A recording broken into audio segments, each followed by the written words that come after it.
அரசியல் என்பது ஒரு வாழ்வியல் என்ற புரிதலோடு இந்த களத்திற்கு வந்த பிள்ளைகள் நாங்கள். ஒரு மனிதனின் பிறப்பிலிருந்து இறப்பு வரை அனைத்தையும் தீர்மானிப்பது அரசு. அந்த அரசை தீர்மானிப்பது அரசியல். அறிவியல், புவியியல் போல அரசியல் அது ஒரு வாழ்வியல்.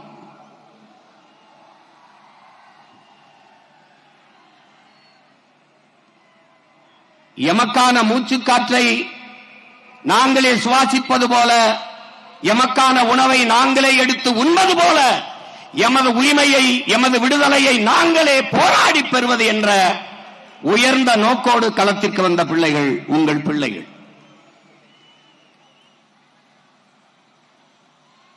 எங்களுடைய கனவு ஆள் மாற்றம், ஆட்சி மாற்றம் அல்ல, ஆட்சி முறை மாற்றம். அதனால்தான் அடிப்படை அமைப்பு அரசியல் மாற்றம் எங்கள் இலக்கு என்ற முழக்கத்தை முன்வைத்து களத்திலே நிற்கிறோம். கட்டிய கட்டடத்திற்கு வெள்ளையடிக்க வந்த சீர்திருத்தவாதிகள் அல்ல, அந்த கட்டடத்தை இடித்துவிட்டு புத்தம் புதிதாக புதிய ஒரு கட்டடத்தை கட்ட வந்த புரட்சியவாதிகள் நாங்கள். வெளிப்படையாகவே அநீதிகளால் கட்டமைக்கப்பட்ட சமூகத்தை தகர்த்து முற்றுமுழுதாக புதிய ஒரு சமூகம் படைப்பதுதான் புரட்சி என்கிறான் இளைய புரட்சியாளன் பகத்சிங். அப்படிப்பட்ட புதிய ஒரு சமூகம்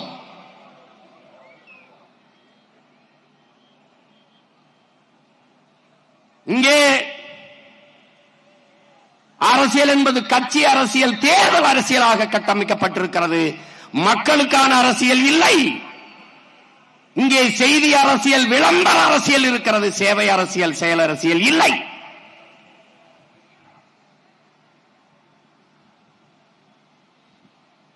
இங்கே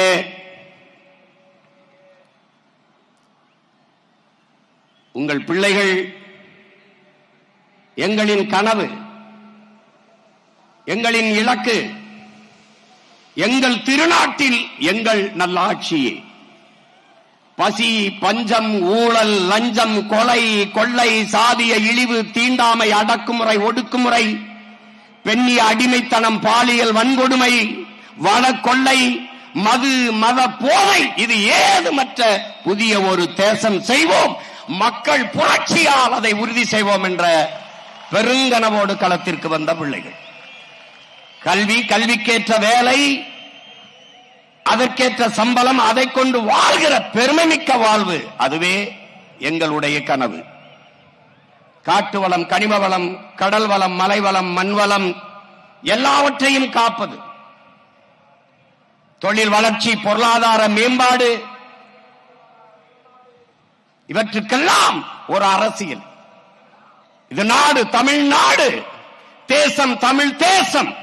இங்கு வாழ்கிற மக்களின் மொழி, கலை, இலக்கியம், பண்பாடு, வழிபாடு எல்லாவற்றையும் காப்பது ஒரு அரசியல். அந்த அரசியல் தமிழ் தேச அரசியல்.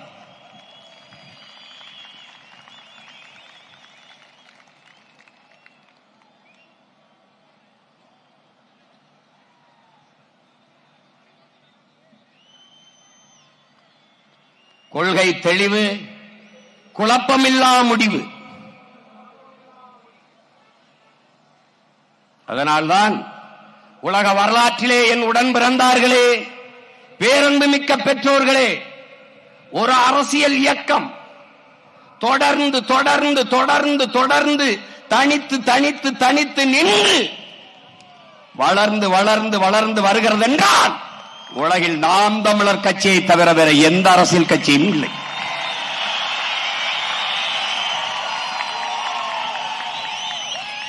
இரண்டாயிரத்தி 16 வெறும் 4.5 லட்சம் வாக்குகள், 1.1 விழுக்காடு. மற்ற கட்சிகள் எல்லாம் இருந்த இடம் தடம் தெரியாமல் போயிருக்கும். ஆனால் கொண்ட உறுதி, லட்சிய சுமை தொடர்ந்து தொடர்ந்து தொடர்ந்து அடுத்து அடுத்து தனித்து தனித்து நின்று எவரோடும் சமரசம் இல்லை.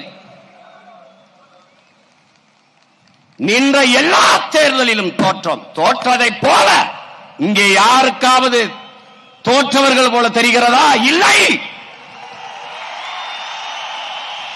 மேலும் மேலும் அதே அதே அதே வெறியோடு அடிபட்ட புலியும் அடிமைப்பட்ட இனமும் எழுச்சி வரும்போது எவனும் எதிர் நிற்க முடியாது என்கிறார் ஐயா இறை என்பவர்கள். அப்படி அடிபட்ட புலி மட்டுமல்ல, அடிமைப்பட்ட இனமும் கூட எழுந்து நிற்கிறோம்.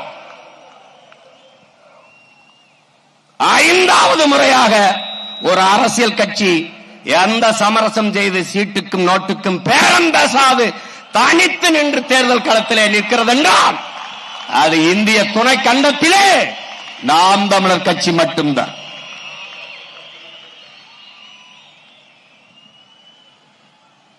ஏன் தனித்து நிற்கிறோம்? தனித்துவத்தோடு நிற்கிறோம், உயர்ந்த தத்துவத்தோடு நிற்கிறோம். அதனால் தனித்து நிற்கிறோம்.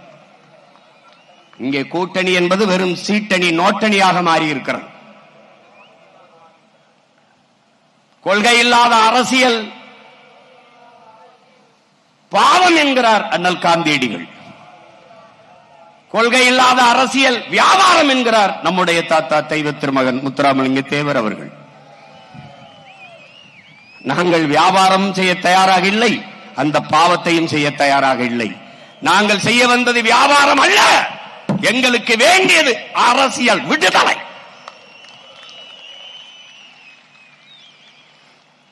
அதற்காகவே தனித்து தனித்து களத்திலே நிற்கிறோம்.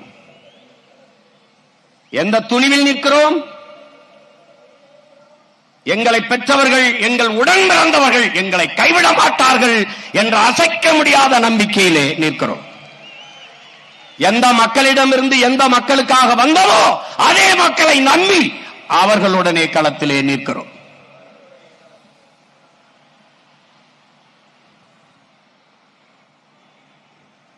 அறிவார்ந்த தமிழ் சமூகத்தின் பிள்ளைகளே,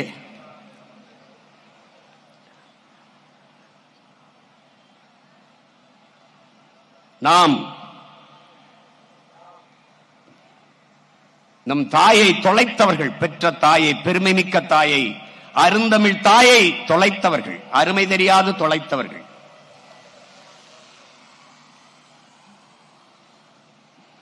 மொழி சிதைந்து அழிந்தால் அந்த இனம் அடையாளம் தெரியாமல் அழிந்து போகும். ஒரு நாட்டை அழிக்க வேண்டுமா? முதலில் அதற்கு யானைப்படை, குதிரைப்படை, பீரங்கி படை தேவையில்லை. ஒரு உயிரும் போக வேண்டியதில்லை, ஒரு துளி ரத்தம் பூமியிலே சிந்த வேண்டியதில்லை. பிறகு எப்படி அந்த நாட்டை அழிப்பது?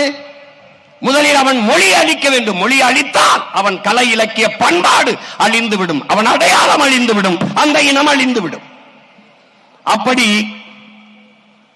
என் இனத்தை முற்றுமுழுதாக என் மொழியை அழித்து, என் கலை இலக்கிய பண்பாடு வழிபாடுகளை சிதைத்து அழித்து என் இனத்தை அழித்து முடித்து விட்டார்கள். தமிழன் நாட்டில் தமிழ் இல்லை, ஏட்டில் இல்லை, அதிகாரத்தில் இல்லை, ஆட்சியில் இல்லை, பேச்சு மொழியாக இல்லை, வழிபாட்டு மொழியாக இல்லை, பயன்பாட்டு மொழியாக, பண்பாட்டு மொழியாக எந்த இடத்திலும் என் தாய்மொழி இல்லை.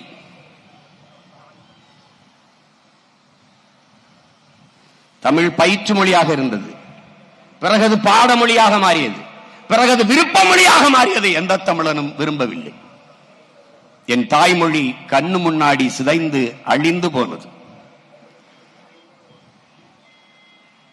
மணக்க வரும் தென்றலிலே குளிராயில்லை, தோப்பில் நிழலாயில்லை, தனிப்பைதான் துன்பம். இது தமிழகத்தின் தமிழ் தெருவில் தமிழ்தான் இல்லை என்று வருந்தி பாடினான் நம் புரட்சி பாவலன்.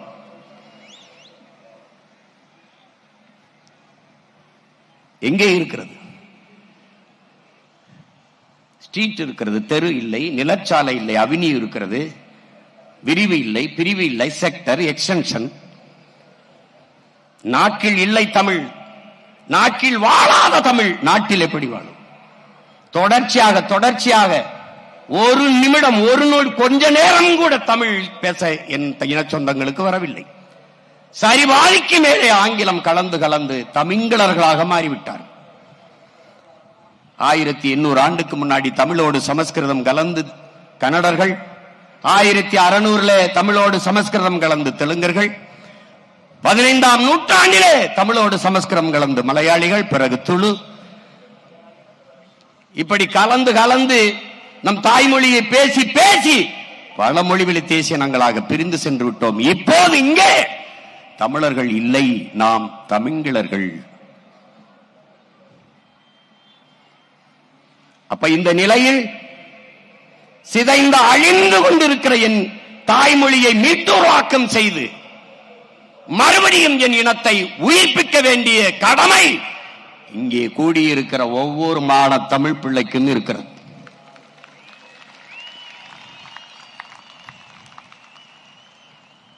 தமிழன் பெயரிலே தமிழ் இல்லை, பிள்ளைக்கு தமிழ் பெயரை சூட்டுவோம், நாம் தமிழர் என்று உலகிற்கு காட்டுவோம் என்றார் முத்துக்குத்தன். யாரும் தமிழில் பெயர் வைப்பதில்லை, தமிழில் பேசுவதில்லை. தமிழ் படித்தால் வேலை கிடைக்குமா, தமிழ் படித்தால் சோறு கிடைக்குமா என்று எண்ணுகிற ஒரு இழிவான மனப்போக்கு.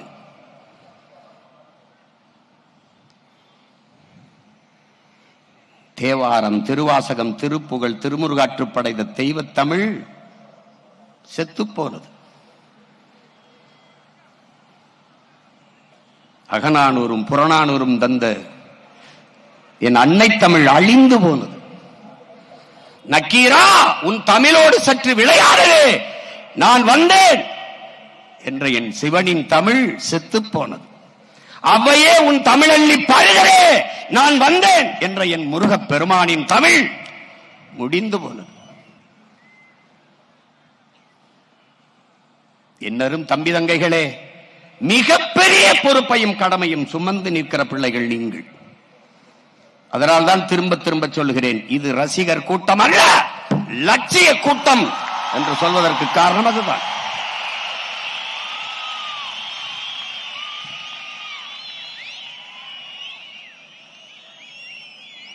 திரை கவர்ச்சியா, இன எழுச்சியா?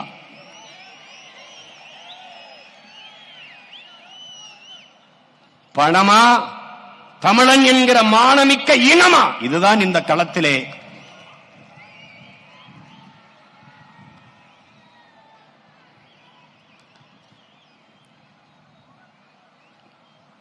அறிவார்ந்த தமிழ் சமூக தம்பி தங்கைகளே, என்னரும் சொந்தங்களே,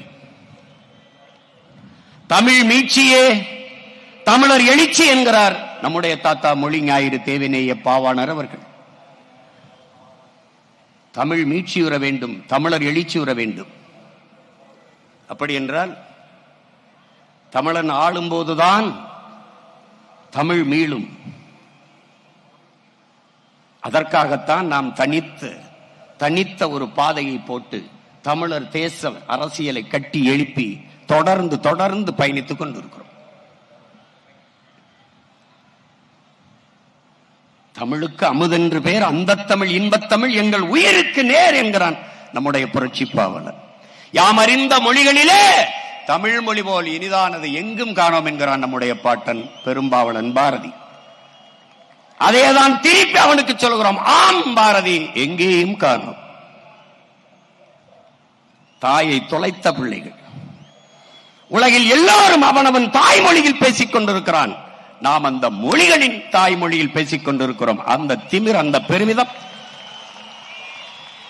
ஆகச் சிறந்த இலக்கிய வளமையை கொண்ட ஒரு மொழி தமிழ். நன்கு கட்டமைக்கப்பட்ட உலக மொழிகளில் முதன்மையான மொழி தமிழ். சீர், சந்தம், யாப்பு, அசை, தொடை என்று நன்கு கட்டமைக்கப்பட்ட மொழி தமிழ். ஆங்கிலம் இறைமகன் இயேசு பிறந்த 500 ஆண்டுகளுக்கு பிறகு வந்தது ஆங்கிலம். ஆனால் 5000 ஆண்டுகளுக்கு முன்பே தமிழனின் தொன்மை இலக்கண நூலான தொல்காப்பியம் இருக்கிறது என்றால் எவ்வளவு தொன்மையான ஒரு மொழியின் பிள்ளைகள் நாம் என்பதை அறிவு சமூகம் அறிய வேண்டும். அடுத்தவன் மொழி அறிவென்று கருதி என் அன்னை தமிழை அழிய கொடுத்தோம். அடுத்தவன் மொழி எப்படி எனக்கு அறிவாகும்? இந்த கேள்வி ஏன் இவரிடத்திலும் எழவில்லை? ஆங்கிலம் ஒரு மொழி, அது எப்படி அறிவாகும்? எப்படி அறிவாகும்?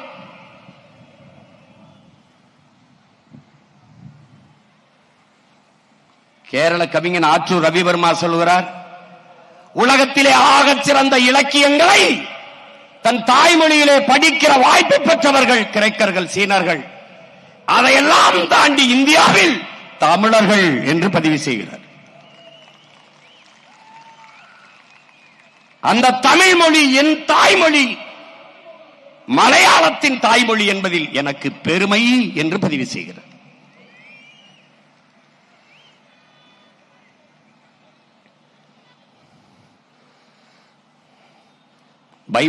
பைபிள் கிறிஸ்தவர்களுக்கு, திருக்குரான் இஸ்லாமிய மக்களுக்கு, பகவத்கீதை இந்து மக்களுக்கு ஒவ்வொருவரும் மாறி மாறி இந்த வேத நூல்களை, இந்த புனித நூல்களை படிப்பதில்லை.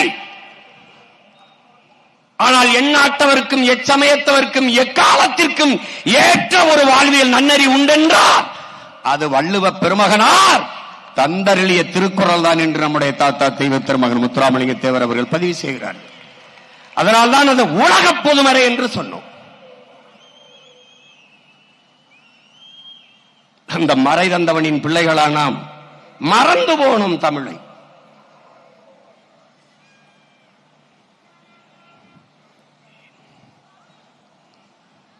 ஒரு பேரெழுச்சி கொண்டு தமிழ் சமூகம் எழுகிற காலம் இது. நாம் இவர்களை பார்த்து அரசியல் செய்ய வரவில்லை. தான் வீழ்ந்தாலும் சரி என் இனம் எழுந்தால் போதும், தான் செத்தாலும் சரி என் இனம் வாழ்ந்தால் போதும் என்று நின்ற ஒப்பற்ற பெருமரவன் நம்முடைய தலைவன் மேதகவே பிரபாகரன் அவர்கள்.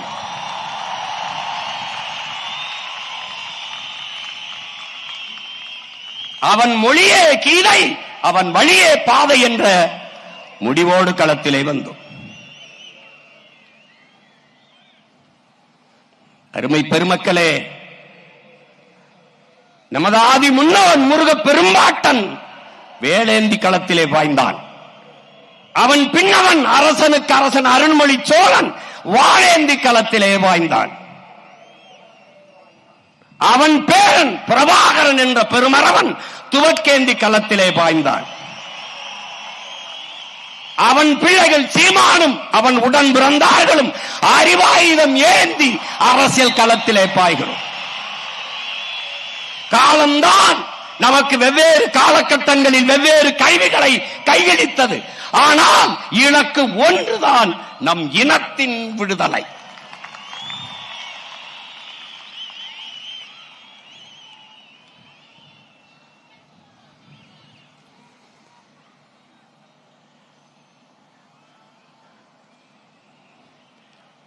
சிதைந்து அழிந்து கொண்டிருக்கிற என் தாய் தமிழை மீட்க, மொழியை பாதுகாத்த இனமெல்லாம் கடுகளவு இருந்தாலும் மலையளவு உயர்ந்து வாழும்.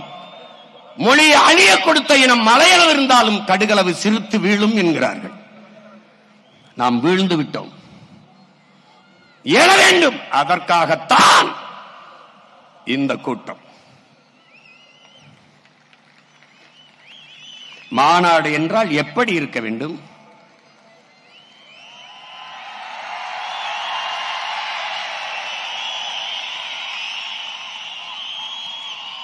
ஏன் பிரபாகரன் என்ற பெருந்தலைவனின் அரசியல் புரட்சி படை, சீருடை அணியாது கல்வி ஏந்தாத கருத்தியல் புரட்சியாளர்கள் இந்த களத்திலே கூடியிருக்கிறார்கள். பல்வேறு நாடுகளில் இருந்து, பல்வேறு மாநிலங்களில் இருந்து வர முடிந்தவர்கள் வந்திருக்கிறார்கள். ஆனால் உலகெங்கும் வாழ்கிற ஒவ்வொரு நாட்டிலும் என் இன உறவுகள் உணர்வு எழுச்சியோடு நம்மை வாழ்த்திக் கொண்டிருக்கிறார்கள். உங்களுக்கு முன்னால் நிற்கிற இந்த மகன் உங்களுக்கு மட்டுமல்ல, உலகெங்கும் பரவி வாழக்கூடிய இன்னுயிர் சொந்தங்கள் ஒவ்வொருவருக்காகவும் பேசிக் கொண்டிருக்கிறேன்.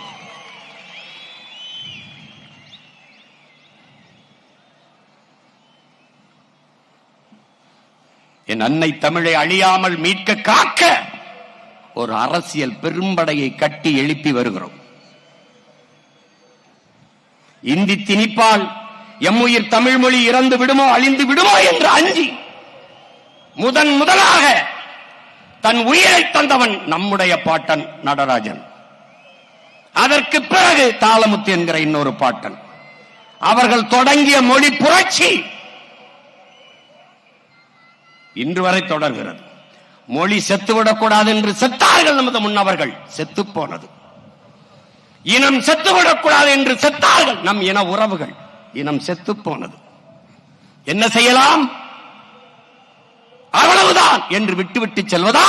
இல்லை, வீழ்ந்த தமிழினம் எழுந்தது, மறுபடியும் மறுபடியும் மறுபடியும் போரிட்டு வென்றது என்ற வரலாற்றை படைக்க வேண்டுமா என்பதை மான தமிழ் பிள்ளைகள் நீங்கள்தான் முடிவெடுக்க வேண்டும். ஈழ தாயகத்தில் இறங்கிய புலிக்கொடி இன்னொரு தாய் நிலத்தில் அடுத்த ஆண்டே ஏற்றப்பட்டது.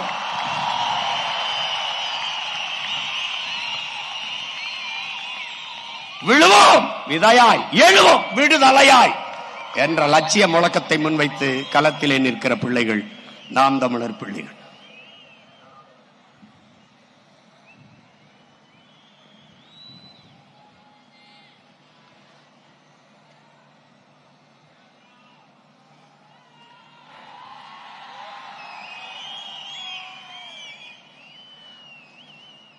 உன் மொழி எவ்வளவு பெருமைக்குரிய ஒரு மொழியின் மகன் நீ, எவ்வளவு பெருமைக்குரிய தாயின் மகன் நீ. வானம் அளந்த அனைத்தும் அளந்த வன்மொழி வாழியவே, வானம் அறிந்த அனைத்தும் அறிந்து வளர்மொழி வாழியவே என்கிறான் நம்முடைய பாட்டன் பெரும்பாவளன் பாரதி. வானிலும் பெரியதடா என்னுடைய மொழி என்கிறான்.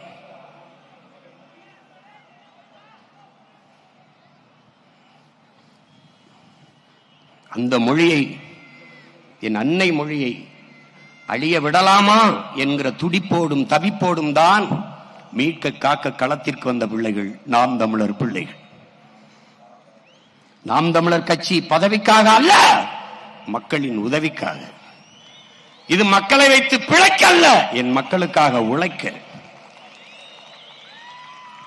இது பணத்திற்காக அல்ல, நாங்கள் பிறந்த பெருமை மிக்க தமிழர் என்கிற இனத்திற்காக. பணமும் பதவியும் சீட்டும் நோட்டும் தான் என்றால் அரை விழுக்காடு, ஒரு விழுக்காடு, கால் விழுக்காடு வச்சிருக்க கட்சிக்கெல்லாம் பேரம் பேசி சீட்டும் நோட்டும் ஒதுக்கப்படுகிற போது 8.22 8.5 விழுக்காடு 36 லட்சம் வாக்க வைத்திருக்கிற நமக்கு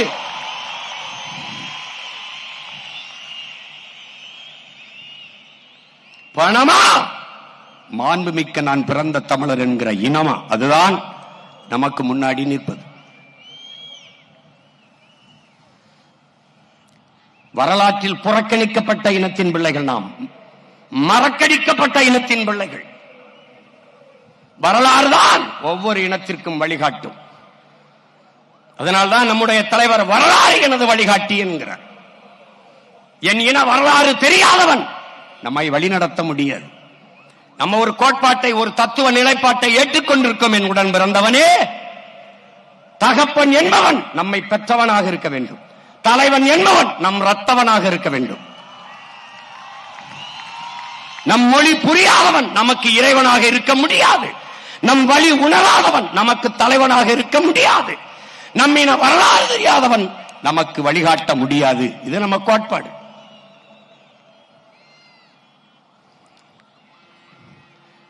அதைத்தான் நமது அண்ணன் திலீபன் அவர்கள் உண்ணா நோம்பிருந்து உயிர் நீத்த அந்த ஈக மறவன் என்னின வரலாறு தெரியாதவன், என்னை ஆள்வதற்கு தகுதியற்றவன், அருகதையற்றவன் என்கிறார்.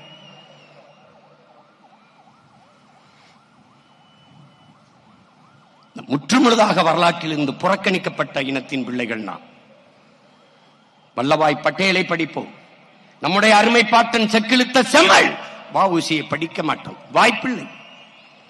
வீர பெண் என்றால் சான்சி ராணி, நம்முடைய வீர பெரும்பாட்டி மானமரத்தி வேலு நாச்சியாரை படிக்க வாய்ப்பில்லை. வீர பெரும்பாட்டன் தீரன் சின்னமலையோ, பூலித்தேவனையோ, மருதுபாண்டியரையோ, அழகுமுத்துக்கோனையோ, சுந்தரலிங்கத்தையோ, வெள்ளையத்தேவனையோ படிக்க வாய்ப்பில்லை. பெரும்பிடுகு முத்தரையரையோ, பண்டார வன்னியரையோ படிக்க வாய்ப்பில்லை. வரலாறு தெரியாதவன் மீள எழ முடியாது. அதனால்தான் வரலாற்றில் தெளிவு வராத எந்த இனமும் எழுச்சி பெற முடியாது என்கிறார் புரட்சியாளர் லெனின். வரலாற்றை படிக்காதவன் வரலாற்றை படைக்க முடியாது என்கிறார் அண்ணல் அம்பேத்கர். வரலாறு என்பது கடந்த கால செய்திகளை சேமித்து வைக்கிற ஏடு அல்ல, அது நிகழ்காலத்திற்கான அடித்தளமும் எதிர்காலத்திற்கான உயிர் தொடர்வும் என்கிறான் ஹிட்லர்.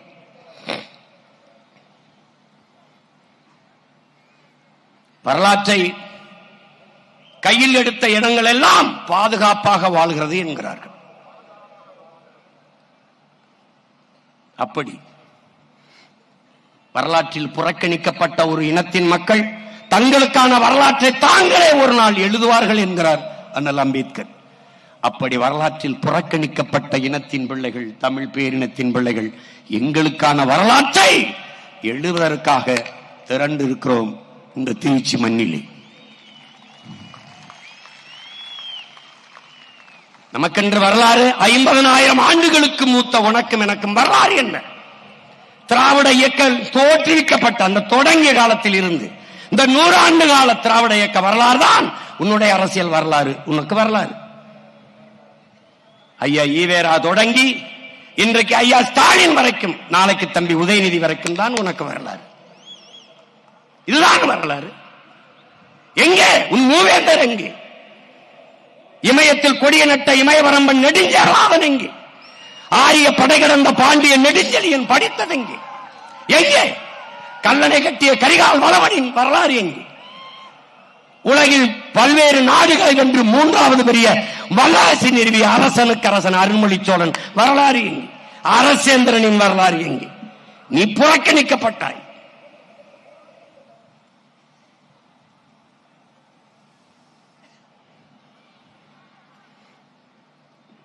அந்த வரலாற்றை நாட்டிலும் ஏட்டிலும் பதிவு செய்ய வேண்டும் என்றால் தமிழர் படை வெல்ல வேண்டும் என்பதை அறிவு சமூகம் அறிந்து கொள்ள வேண்டும்.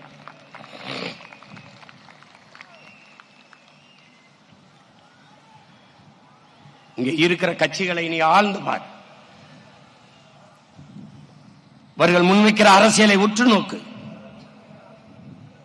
என் அன்பு பிள்ளைகளே, விழிப்புணர்வு தான் விடுதலையின் முதல் படி என்கிறார் நம்முடைய தலைவர். அந்த விழிப்புணர்வு தான் மாற்றத்திற்கான முதல் படி. என்ன விழிப்புணர்வு? இலவசம், அரிசி இலவசம், பருப்பு இலவசம், வேட்டி இலவசம், எல்லாம் இலவசம். ஆறுதலால் காயங்கள் ஆறுவதில்லை, அழுவதனால் எதையும் அடைய முடியாது, தூறல்களால் பயிர்கள் விளையாது. என் தேசத்தை நாசமாக்கிய ஒரே சொல் இலவசம் என்கிறார் தவ திரு குன்றக்குடி அடிகளார் அவர்கள். இலவசம். 1000 ரூபாய் அம்மாவுக்கு, 1000 ரூபாய் தங்கைக்கு, புதுமை பெண், 1000 ரூபாய் தம்பிகளுக்கு, தமிழ் மகன். இந்த இலவசத்தில் 6800 கோடி இந்த பொங்கலுக்கு கொடுத்த 3000 ரூபாயில் இப்போது கொடுக்கிற இந்த கோடை விடுமுறைக்கு சேர்த்து கை செலவுக்கு சேர்த்து கொடுத்த 5000, அதிலே 6800, 15000 கோடியை இவர்கள் இழக்கிறார்கள். அறிவு சமூகம் இதை சிந்திச்சு பார்க்கணும். இலவசத்தில் இழக்கிற பணத்தை எங்கிருந்து எடுப்பார்கள்? அதான் கேள்வி. இந்த கேள்வி எழுகிற இடத்தில் மாற்றத்திற்கான சிந்தனை, விழிப்புணர்வு. நீங்கள் யார்? பெரிய சோழ பரம்பரையா சொத்த வித்து எங்களுக்கு இலவசம் கொடுக்கிறீர்கள் என்ற கேள்வி எழுமானால் நீ விழிப்புணர்வு பெற்றுவிட்டாய். படிக்க போகிற போது தங்கைக்கு மாதத்திற்கு 1000, 3 ஆண்டுகள் படித்து முடித்து விட்டால் 1000 ரூபாய் வராது. அப்ப என்ன செய்யலாம்? என்ன செய்யலாம்? அவளுக்கு படிப்புக்கேற்ற வேலை, வேலைக்கேற்ற சம்பளம், அதை உறுதி செய்வதுதான் நல்ல ஆட்சி முறை.